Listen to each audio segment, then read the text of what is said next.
Hello everyone! Tudo bem? Tudo complicado ou tudo simples? Hoje, aqui comigo tá tudo simples. Nós vamos ver o present simple. É aquele tempo do S na terceira pessoa, do do e do does. Acompanhem logo de cara alguns exemplos que eu preparei. Ken and his family live in Canada. Ken e sua família moram no Canadá. O verbo live, do jeito que ele é, na sua forma infinitiva, na sua forma da base. Ken and his family live in Canada. Ken e sua família moram no Canadá. His parents live in Toronto, but Ken lives in Montreal. Seus pais moram em Toronto, mas o Ken mora em Montreal. Então, na primeira eu utilizei live sozinho, sem nada. Agora, Ken lives. O verbo recebeu um S. E por que ele recebe S? Porque é a terceira pessoa do singular. O verbo recebe S. Vamos ver como é que isso acontece. Acompanhem a tabelinha. Vamos ver quando o verbo recebe S? I work, you work, he works, she works, it works. We work, you work, they work. Eu trabalho, você trabalha, ele trabalha e ela trabalha. Trabalha, ou então funciona, o verbo work junto do pronome it pode ter o sentido de funcionar. We work, nós trabalhamos, vocês trabalham, eles ou elas trabalham. Perfeito. O verbo work recebeu um S em he, she, it. S no verbo quer dizer que o verbo está na terceira pessoa do singular. Eu também uso S para fazer plural. Perfeito. Eu falo, por exemplo, car, cars. Eu uso um S ali no final. Mas no verbo, por exemplo, work, ele quer dizer singular. S de singular, tá bom? Terceira pessoa. He, she, it. O verbo recebe S. Caso contrário, você viu como é que é fácil de conjugar o simple present em inglês? O verbo fica na forma da sua base, na forma infinitiva, para todas as outras pessoas. Perfeito? Observem agora mais essa tela. I, you, he, she, it. We, you, they. Notem que em he, she, it, conforme eu disse para vocês, o verbo pode receber S. Mas ele também pode receber S ou IES. Ih, professor, está ficando complicado. Então ele recebe S, mas também pode ser S ou IES. Vamos ver como é que funciona a regrinha. Observem lá. Presta atenção. A regra geral é S, como aconteceu com work. Então o verbo fica works. Para todos é work. I, you, etc. work. Mas para he, she, it, works. Agora, quando os verbos são terminados em S, SH, CH, X, Z e O, eles recebem ES. Dress termina em S, fica dresses. Wash termina em SH, fica washes. Catch termina em CH, fica catches. Mix termina em X, mixes. Buzz termina em Z, fica buzzes. E do termina com a letra O e fica does. He dresses formally to go to work, and he likes to wear suits. Ele se veste formalmente. Então, o dress, além de querer dizer vestido como um substantivo, ele também é o verbo se vestir. Ele se veste formalmente para ir ao trabalho. E ele gosta. He likes to wear suits. Então, o verbo dress recebeu ES, dresses. E o verbo like termina na letra E, ficou com S. He likes. Os verbos que são terminados em Y, precedido de consoante, você tem o seguinte fenômeno. Retira-se o Y e coloca-se IES. Try, olha lá, termina com a letra Y junto da letra R. Ele fica tries. Tentar é o verbo try. Então, para he, she e it, eu vou utilizar tries. Study termina com Y também, junto da letra D, que é uma consoante. Em he, she e it, ele vai ficar studies. Ele recebe IES e o Y cai fora.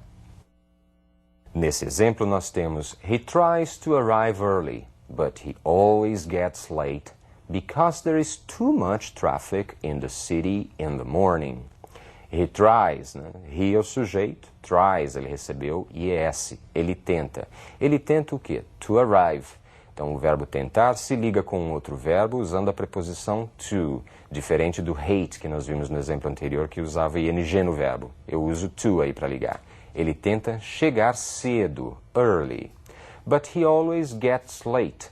Mas ele sempre, esse é um advérbio muito utilizado no presente, always quer dizer sempre. But he always gets late, mas ele sempre se atrasa, gets late. E aí nós temos o S sendo utilizado junto do get, terceira pessoa. He always gets late. Because there is too much traffic. Porque existe, porque tem muito trânsito, muito tráfego. In the city, na cidade de manhã.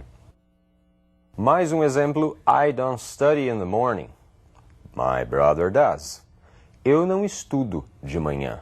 Meu irmão, e aí? Meu irmão sim, meu irmão estuda. Lembra daquela noção de sujeito e predicado que eu dei para vocês? I é o sujeito da primeira oração.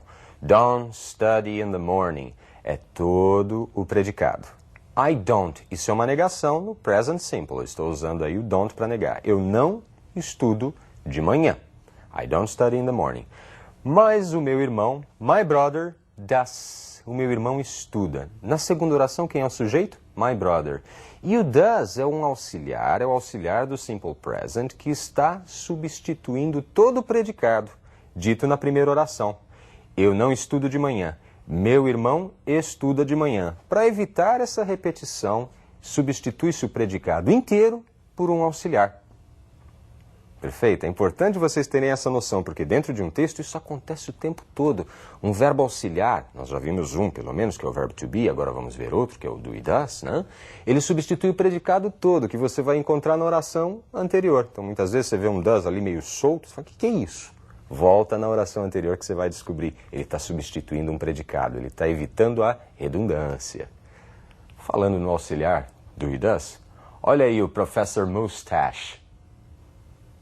Então o professor Bigode está aí dando para a gente quais são os auxiliares. Present simple. Então, os auxiliares são esses, do e does. Então para I, we, you, they, eu uso do. Para he, she, it, eu uso does. O do termina em o, ele recebe S. Como o verbo, o do quer dizer fazer, tá? Do, fazer. Então, I do, eu faço. Como auxiliar, ele vai ter uma utilização especial. Mesma coisa, he does, por exemplo, ele faz. Mas como auxiliar, o uso vai ser especial. Thank you, Professor Mustache. Obrigado aí, o professor Bigode, né? E para que fique mais claro, o professor Sidney agora vai mostrar para vocês alguns exemplos, perfeito? Prestem atenção. Does Lucy study languages? Lucy estuda línguas. Notem que ao utilizar o does, eu passo ele para frente. Não o verbo study. O study fica bonitinho ali depois do sujeito. E ele entra na frente da minha oração para fazer a pergunta. Estou utilizando does porque Lucy é o sujeito, equivale a she e she combina com does. E ao utilizar esse does, o verbo study fica na sua forma da base, no infinitivo, perfeito? Ele fica sem S, ele volta para a forma infinitiva. Does Lucy study languages? Lucy estuda línguas. Então esse does está me dando a característica da frase interrogativa aí. No, she doesn't. Não, ela não estuda. Tá? Veja que o doesn't substitui a frase toda anterior. Não, ela não estuda. Eu só uso doesn't em inglês e já é o suficiente. Lucy estuda línguas? Não, ela não estuda. E estou usando does mais o not, que eu estou negando. She does. She combina com does. But, mas, her brother does. Então, ela não estuda, mas o seu irmão estuda. Olha lá, um outro does no final, substituindo o predicado todinho. Do your parents still work? Não, os seus pais ainda trabalham? No, they don't work anymore. Não, eles não trabalham mais. Não tem problema, né? Eu posso também repetir aí, porque eu quero dar uma ideia mais enfática, né? Eu poderia parar a minha frase. No, they don't. Seus pais trabalham? Não, não trabalham. Acabou. A frase poderia ser interrompida ali. No, they don't. E o don't estaria substituindo todo o predicado que foi dito anteriormente. Mas eu quis ser um pouco mais enfático. No, they don't work anymore. Não, eles não trabalham mais. Because both are retired. Porque ambos estão aposentados. Retired é um falso cognato, né? Parece retirados, mas não é. É aposentados. Retirados só se for do trabalho, não é? Então vocês perceberam que entra a figura do do e do does como auxiliares. Eles dão uma ajuda na minha frase. Ajudam eu a negar, a perguntar e também a substituir redundâncias. Perfeito? Vamos ver então agora um texto e como que funciona o present continuous e o simple present at the same time, na mesma hora. What's in a name? Há uma citação do Shakespeare aí, né? Que bonitinho, vocês já estão estudando Shakespeare comigo, né? O que tem num nome? O que há num nome? The new baby name book. So, you're expecting a baby and you're still choosing a name. Your child's name is going to affect his or her future. So, you don't want to make a mistake. You've heard reports that teachers give better grades to David and Karen than to Elmer and Gertrude. Relax. Now there's help. Sue Browder's new book. She tells us that those reports about teachers are probably wrong. However, that a special name helps a child develop self-esteem. Já deu para sacar o sentido do texto? Não tem problema. Vamos ver precisamente o que ele quer dizer. The New Baby Name Book. Então, é o novo livro de nomes de bebês. So you were expecting a baby. Então, você está esperando um bebê. And you're still choosing a name. E você ainda está escolhendo um nome. Frases no present continuous. You are choosing. You are expecting. Your child's name is going to affect his or her future. O nome do seu filho vai afetar o seu futuro. So, you don't want to make a mistake. Então, você não quer fazer um erro, cometer um erro. You've heard reports that teachers give better grades. Você já viu depoimentos que professores dão notas melhores to David and Karen, para nomes como David e Karen, than to Elmer and Gertrude, do que para Elmer ou Gertrude. Relax, relaxe. Now there is help. Existe ajuda agora. Sue Browder's new book. O novo livro de Sue Browder.